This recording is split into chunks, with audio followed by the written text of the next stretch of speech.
गरुड़ पुराण के 14वें अध्याय में सत्व, रजस और तमस, इन तीन गुणों का मनुष्य जीवन पर प्रभाव विस्तार से बताया गया है।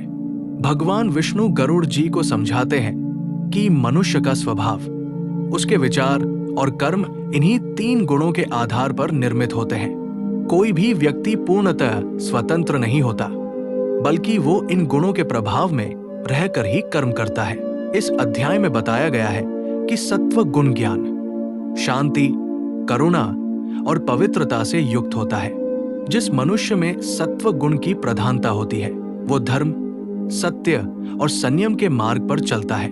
ऐसे व्यक्ति का मन शांत रहता है और मृत्यु के बाद उसकी आत्मा को उच्च लोकों की प्राप्ति होती है। रजस गुण इच्छाओं, कर्मफलों की आसक्ति और अहंकार से जुड़ा होता है। रजस प्रधान व्यक्ति सदा कुछ पाने की लालसा में रहता है। वो कर्म तो करता है, लेकिन उसके फल से बंधा रहता है। इस कारण उसे न तो पूर्ण शांति मिलती है और न ही स्थिरता। मृत्यु के बाद ऐसी आत्मा को पुनः कर्म और भोग के संसार में लौटना पड़ता है। तमस गुण अज्ञान, आलस्य, मोह और अधर्म का प्रतीक है। तमस से ग्रस्त व्यक्ति सही और गलत का भेद नहीं कर पाता। वो हिंसा, क्रूरता और नकारात्मक कर्मों में लिप्त रहता है।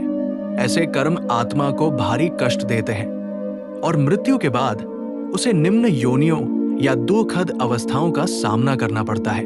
भगवान विष्णु ये स्पष्ट करते हैं कि मनुष्य अपने गुणों को बदल सकता है यदि वो सत्संग, शुद्ध आहार, सत्य आचरण और भक्ति को अपनाए, तो तमस और रजस से ऊपर उठकर सत्व गुण को बढ़ा सकता है। गुण परिवर्तन ही आत्मिक उन्नति का मार्ग है। इस अध्याय में यह भी कहा गया है कि जो व्यक्ति तीनों गुणों से ऊपर उठ जाता है, वही मोक्ष के योग्य बनता है।